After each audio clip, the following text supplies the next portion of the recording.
ವೀಕೆಂಡ್ನಲ್ಲಿ ಮದ್ಯ ಸೇವಿಸಿ ವಾಹನ ಚಾಲನೆ ಮಾಡಿದವರಿಗೆ ಸಂಚಾರಿ ಪೊಲೀಸರು ಶಾಕ್ ಕೊಟ್ಟಿದ್ದಾರೆ. 183 ಜನರ ವಿರುದ್ಧ ಡ್ರಂಕ್ ಅಂಡ್ ಡ್ರೈವ್ ಕೇಸ್ ದಾಖಲಾಗಿದೆ. ಡ್ರೈವಿಂಗ್ ಲೈಸೆನ್ಸ್ ಜಪ್ತಿ ಮಾಡಿ ಲೈಸೆನ್ಸ್ ರದ್ದುಗೊಳಿಸುವಂತೆ ಆರ್ಟಿಒ ಕಚೇರಿಗಳಿಗೆ ಪೂರ್ವ ವಿಭಾಗದ ಸಂಚಾರ ಪೊಲೀಸರು ಪತ್ರ ಬರೆದಿದ್ದಾರೆ.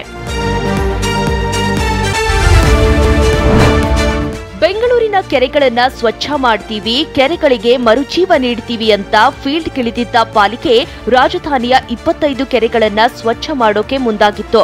ಆದ್ರೀಗ ಅರ್ಧಕ್ಕೆ ಕೈಬಿಟ್ಟಿದೆ. ಉತ್ತರಹಳ್ಳಿ ಬಳಿಯ ಸುಬ್ರಹ್ಮಣ್ಯಪುರ ಕೆರೆ ಒಡಲಿಗೆ ಚರಂಡಿ ನೀರು ಸೇರುತ್ತಿದ್ದು ಮೂಲಸೌಕರ್ಯಗಳು ಮರೀಚಿಕೆಯಾಗಿ ಬಿಟ್ಟಿವೆ. ಪಾಲಿಕೆ ವಿರುದ್ಧ ಸಾರ್ವಜನಿಕರು ಕಿಡಿಕಾರಿದ್ದಾರೆ. ಬೆಂಗಳೂರಿನ ರಸ್ತೆಗಳನ್ನು ಅಭಿವೃದ್ಧಿ ಮಾಡಬೇಕಿದ್ದ ಪಾಲಿಕೆ ಅಗತ್ಯವಿಲ್ಲದ ಕಡೆ ವೈಟ್ ಟಾಪಿಂಗ್ ರಸ್ತೆ ನಿರ್ಮಿಸಿದೆ. ಮತ್ತಿಕೆರೆಯ ಜೆಪಿ ಪಾರ್ಕ್ ಮುಂಭಾಗದಲ್ಲಿ ವರ್ಷದ ಹಿಂದಷ್ಟೇ ಪಾಲಿಕೆ ನಿರ್ಮಿಸಿದ್ದ ವೈಟ್ ಟಾಪಿಂಗ್ ರಸ್ತೆಯನ್ನ ಸಬರ್ಬನ್ ರೈಲ್ವೆ ಕಾಮಗಾರಿಗೆ ಅಂತ ಅಗೆದು ಹಾಕಲಾಗ್ತಿದೆ. ಜನರ ತೆರಿಗೆ ಹಣ ಪೋಲು ಮಾಡ್ತಿರೋದು ಆಕ್ರೋಶಕ್ಕೆ ಕಾರಣವಾಗಿದೆ.